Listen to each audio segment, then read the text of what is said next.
책, 미움받을 용기. 자유롭고 행복한 삶을 위한 아들러의 가르침. 기시미 이치로. 고가 후미타케 지음. 인플루엔셜 출판. 어떤 사람이 말했다.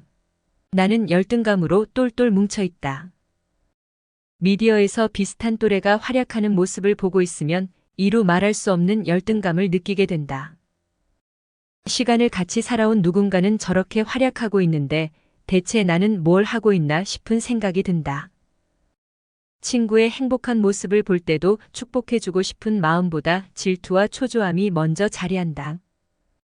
그런 자신이 온몸이 열등감으로 똘똘 뭉쳐있는 것 같아 괴롭다. 열등감이란 단어를 처음으로 쓴 사람은 정신의학자 알프레드 아들러로 알려져 있다. 아들러는 열등감을 가치가 더 적은 느낌이라는 뜻이라 했다. 즉, 열등감은 자신에 대한 가치 판단과 관련되어 있다. 열등감은 어디까지나 타인과의 비교, 다시 말해 인간관계를 통해 만들어낸 주관적인 감정이다. 만약 비교할 타인이 존재하지 않았다면 키가 작은 사람은 자신의 키가 작다는 생각 따위는 하지 않을 것이다. 가치란 사회적인 맥락에서 성립하는 것이다. 그러니 그것은 객관적인 열등성이 아니라 주관적인 열등감인 것이다. 요컨대 우리를 괴롭히는 열등감은 객관적인 사실이 아니라 주관적인 해석이라는 것이다.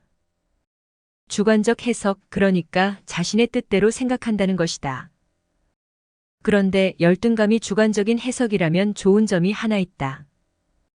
자기 생각대로 선택이 가능하다는 것이다. 단점이라고 생각해 열등감을 느끼는 어떤 부분을 내 장점으로 볼 것인가, 단점으로 볼 것인가 하는 것은 주관에 달린 문제라서 내가 어느 쪽이든 선택할 수 있다는 것이다. 열등 콤플렉스.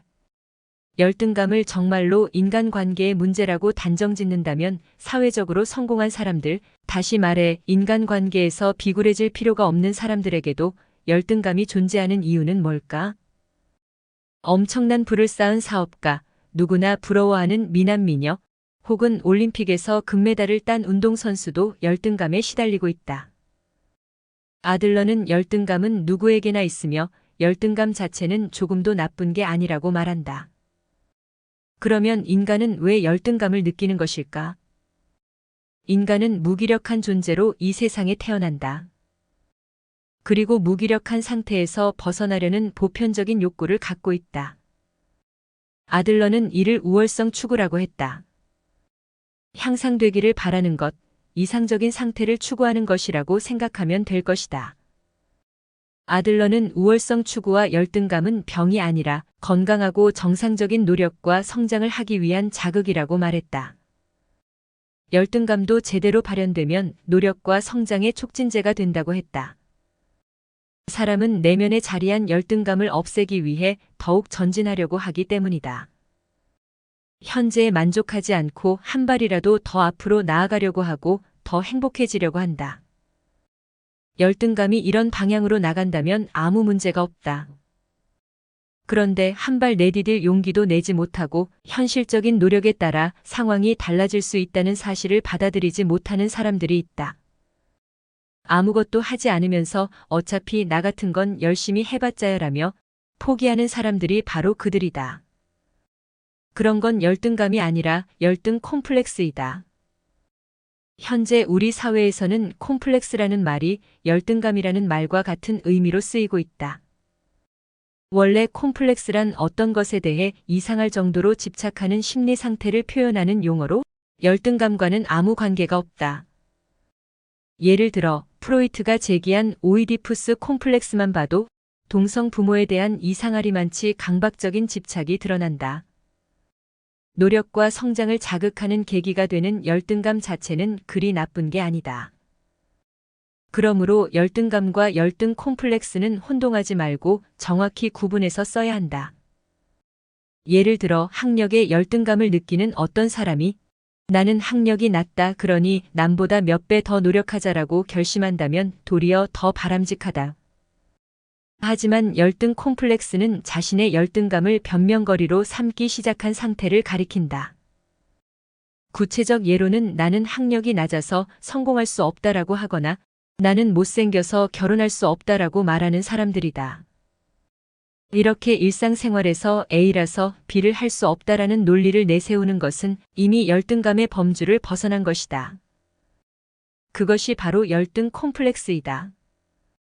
어떤 이들은 학력과 취직, 그리고 성공의 기회는 확실히 인과관계가 있다고 항변한다. 하지만 아들러는 그런 인과관계는 무늬만의 인과법칙이라 말한다. 원래는 어떤 인과관계도 없는 것을 마치 중대한 인과관계가 있는 것처럼 스스로에게 설명하고 납득시키는 것이라고 말한다. 하지만 현실에서는 학력이 높은 사람이 사회적으로 쉽게 성공한다며 사람들은 항변하기를 그치지 않는다. 아들러는 말한다. 문제는 그런 현실을 어떻게 직시하느냐는 것이다. 나는 학력이 낮아서 성공할 수 없다라고 생각한다면 그것은 성공할 수 없는 것이 아니라 성공하고 싶지 않은 것이라고 봐야 한다. 한 발 앞으로 내미는 것이 무섭고 지금 누리고 있는 즐거움을 희생해서까지 변하고 싶지 않다는 것이다. 다소 불만스럽고 부자연스럽지만 지금 그대로가 더 편한 것이다. 열등감이 있는 상태는 현재 상황의 나에게 어떤 모자람을 느끼는 상태이다.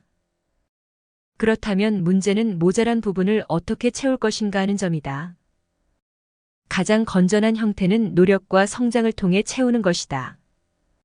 학문에 힘쓰거나 연습에 전력을 다하거나 일에 열정을 쏟는 식으로 말이다.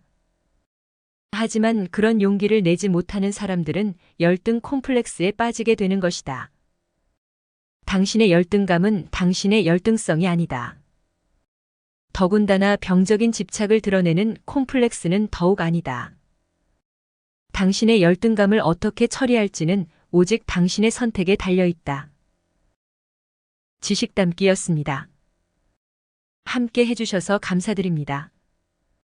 영상이 좋으셨다면 구독과 좋아요, 공유 부탁드립니다.